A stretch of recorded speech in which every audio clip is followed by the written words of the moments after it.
Почитувани колеги пратеници, почитуван председателе, почитувани граѓани на Република Македонија.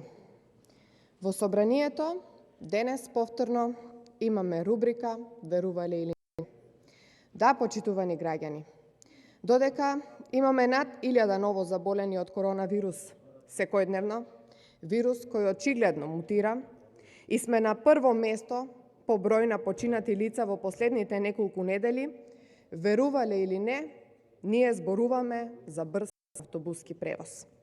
Наместо да аплаудираме дека министерите и функционерите од СДСМ одат на одмори, крајно време е да бараме алтернативни решенија, сите заедно и сите ресурси во државата да ги ставиме на располагање за увоз на вакцини за нашето население, но не, верувале или не, ние денес зборуваме за ново задолжување од 70 милиони евра за брз автобуски превоз, тоест спас на неуспешната кариера на Петре Шилегов. Bus Rapid System. Знаете што е ова, почитувани граѓани на Република Македонија? Ова е градење на нова лента, која што е дополнителна, низ булеварите во Скопје, на која не смеат да возат било какви други возила. Низ неа нема пешички премини, нема застанување и се гради на средишниот дел од булеварите. Има станици на кои точно на време застава автобусот без застојување и чекање. И сето тоа е во ред во милионски градови каде што досега успешно функционира. Но ова треба да го гради градот Скопје од сопствениот буџет, а не сите граѓани на Република Македонија. Признавам, и јас не знаев што е тоа Bus Rapid System, се додека не пристигна овој проект во собранието.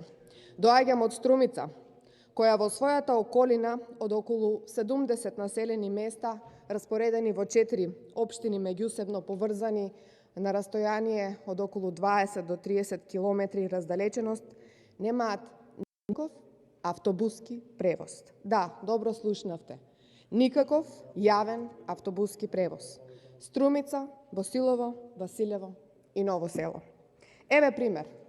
Доколку живеете во Ново село, за да стигнете на работа во Струмица во 7:30 часот, морате да станете во 5 часот наутро, да чекате да се наполни приватниот превозник Комбе, од 7 до 8 седишта да поминете низ Сикирник, Турново, Босилово, да стигнете до Струмица и ова Комбе, истото Комбе ги собира останатите патници од местата кои што ги набројав и многу често патници е полн, па ќе останете да чекате наредно некое возило, кое не се знае ниту дали, ниту кога воопшто ќе пристигне. Зборуваме за раздалеченост од 22 до 25 километри од Струмица. Знаете ли што е уште пожално? Што комбињата кои што возеа на времето повеќе не возат, не им се исплати. Сега имаат фатено тури од европските земји, патуваат редовни. Секој четврток и недела во точно определено време. Патниците за натаму се повеќе одат и не се враќаат. Верувале или не, веќе почнаа да возат намештај, почнаа да возат зимници по кукнина за нашите иселеници. Да, верувам дека е така и во останатите места од Република Македонија. Според податоците дека во последните 20 години се иселиле повеќе од 500.000 граѓани на Република Македонија, ние со вакви проекти не правиме ништо за да ги вратиме назад. И сега, со малку иронија, моја препорака е доколку сакате нешто да направите за вашите граѓани и оправдано да ги задолжите е да возможите некаков Bus Rapid System низ патиштата на Македонија до нашите гранични премини. Тоа би било полн погодок. Само на овој начин ќе се согласам дека е оправдано овој хир 30 години да го плаќаат сите граѓани на Република Македонија. И не дека можеби не е потребно ова, ама дали е потребно сите да го плаќаме? Дали е потребно да го плаќате и вие кои не знаете како да преживеете од први до први граѓани на Република Македонија?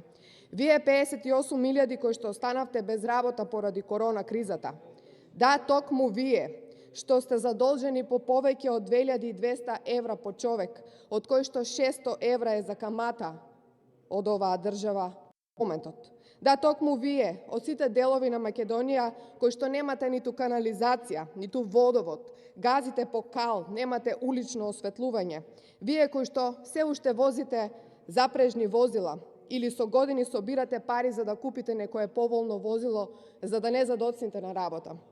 Вие кои што со денови го планирате патувањето до болница во Скопје и кога ќе стигнете во големиот град, да видите за 10 години, а може би и повеќе, и тоа не сме сигурни со оваа ке влада, што представувал овој бас рапид систем за кој што ние денес зборуваме.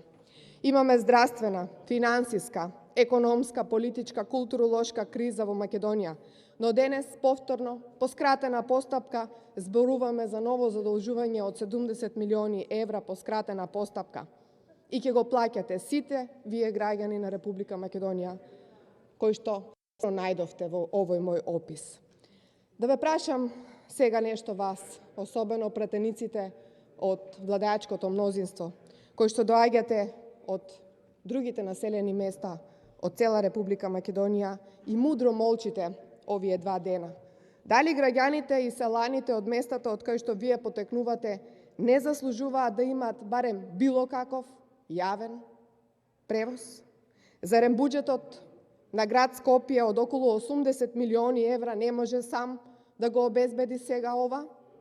Да, може би е потребно, повторно ќе повторам, некакво решение за средување на хаосот во кој што се наоѓа големиот град, ама не се согласувам дека треба сите да го плаќаме. И може би ова е мојата најголема и единствена забелешка на која што навлегов во ова мое излагање. Може би требаше овие финансиски средства да задолжиме да се насочат за реализација на програма за која што вие сте ја ветувале, а се уште не сте ја реализирале. Она што денес го изложив пред вас е секако мое субјективно гледање на работите само како граѓанин на Република Македонија.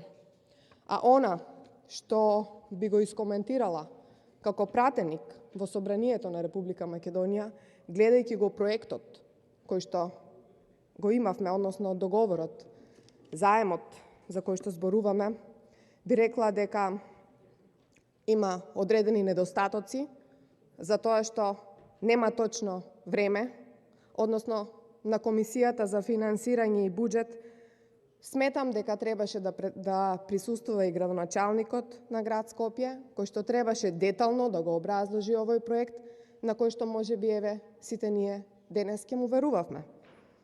Затоа само он би знаел, тоа е негов проект, и само он би знаел како најдобро да го образложи.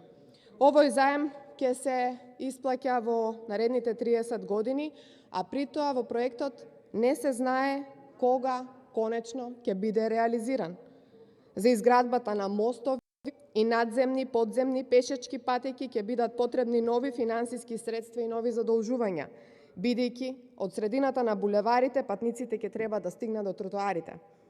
Се поставува дилема како ќе се одвива сообраќајот во градот Скопје додека трајат овие раскопувања подолг временски период.